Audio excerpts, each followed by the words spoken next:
Subscribe कीजिए आपके अपने चैनल को, उसके बाद नोटिफिकेशन के लिए बेल आइकन दबाइए ताकि इसी तरह से आपको वीडियो प्राप्त होती रहे। धन्यवाद।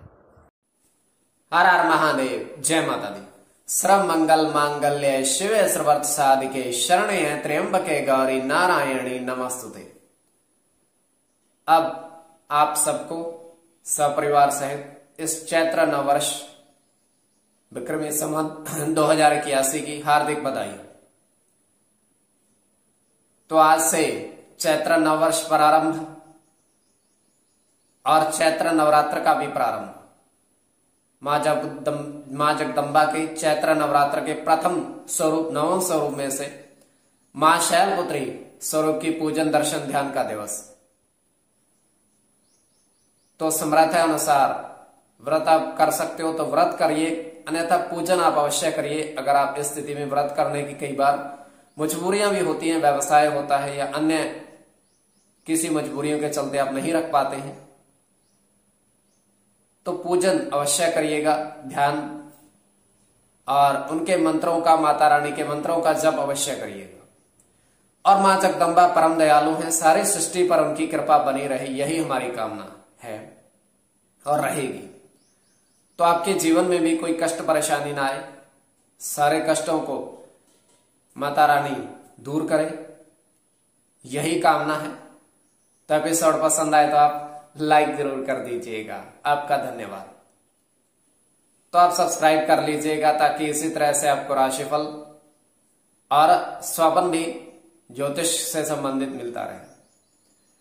तो जो आपके स्वप्न आपने कहे उससे पूर्व स्वयं का स्वप्न तृतीय पैर का, तो यह कि स्वप्न काल्पनिक, सच्चाई नहीं होती है, किंतु इसमें चंद्रमा की स्थिति महत्वपूर्ण होती है। चंद्रमा घट रहा है या बढ़ रहा है, कौन से पहर का स्वप्न है, कौन सा नक्षत्र है, नक्षत्र का कौन सा चरण चल रहा है, इस कर्मबद्ध तरीके से होता है। और ये जो 9 दिन है अत्यंत विशेष महत्वपूर्ण है और कई नियमों का पालन करके आप माता रानी की कृपा प्राप्त कर सकते हैं। जैसे तामसिक भोजन से परहेज करिएगा, सादा भोजन कीजिएगा, द्वेष क्रोध से दूर रहिएगा। और अगर आप शयन कर सकते हो, सो सकते हो, तो जमीन पर सोइएगा। किसी के प्रति द्वेष की भावना न रखिएगा और स्त्री वर्ग का सम्मान करिएगा। और मां जगदम्बा के जो मंत्र हैं उनका ध्यान आप करते रहिएगा। तो चलिए आपको बताने का प्रयास करते हैं आपके स्वप्नों के अर्थ, उससे पूर्व स्वयं का स्वप्न।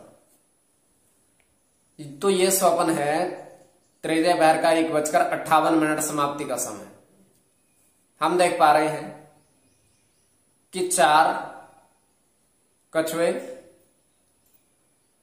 जमीन, समंदर की जमीन है गीली सी, वहां पर विचरण कर रहे हैं धीरे धीरे। और एक व्यक्ति वहां आता है, एक कछुए को उठाता है और वो समंदर की ओर चलता जाता है, समंदर की ओर चलता जाता है। और एक समय ऐसा आता है कि वो दृष्टि से ओझल हो जाता है, शायद डूब जाता है। किंतु होता क्या है, जो उसके हाथ में कछुआ था वो समंदर से फिर से वही उस स्थान पर लौट आता है, किंतु व्यक्ति नहीं लौटता है, व्यक्ति समंदर में कहीं खो जाता है। तो ये केवल हमारा स्वप्न काल्पनिक। तो जो आपके स्वप्न आपने कहे उसके अनुसार अर्थ क्या बनता है, शुभ या अशुभ, बताने का प्रयास करते हैं। चलिए सब्सक्राइब आप कर लीजिएगा। स्वप्न फल, प्रथम स्वप्न जो आपने कहा उसके अनुसार अर्थ क्या बनता है, शुभ अर्थ बनता है या अशुभ अर्थ बनता है प्रथम स्वप्न में। तो प्रथम स्वप्न में आपने देखा, आपने कहा कि 2 चांदी के नग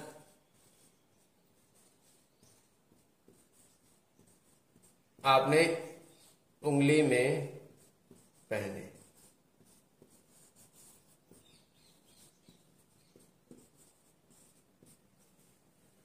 दो चांदी के नग आपने उंगली में पहने, तो इनका अर्थ शुभ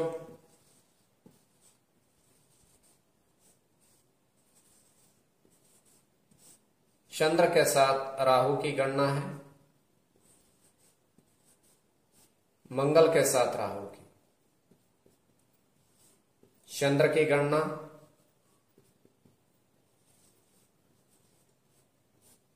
चंद्र के साथ बुध की,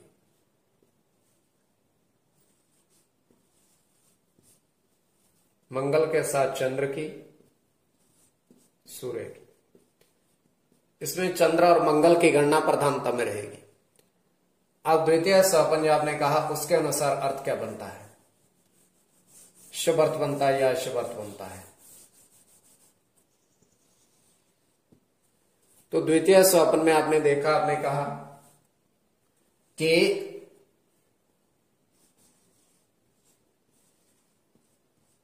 कुएं के अंदर आपने पीतल के बर्तन देखे,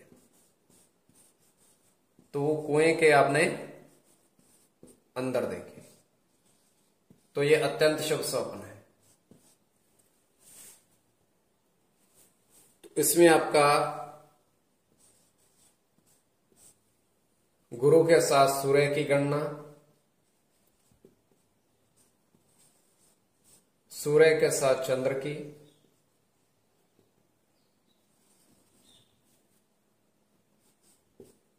चंद्र के साथ केतु की, शनि के साथ केतु की, केतु की और शुक्र की।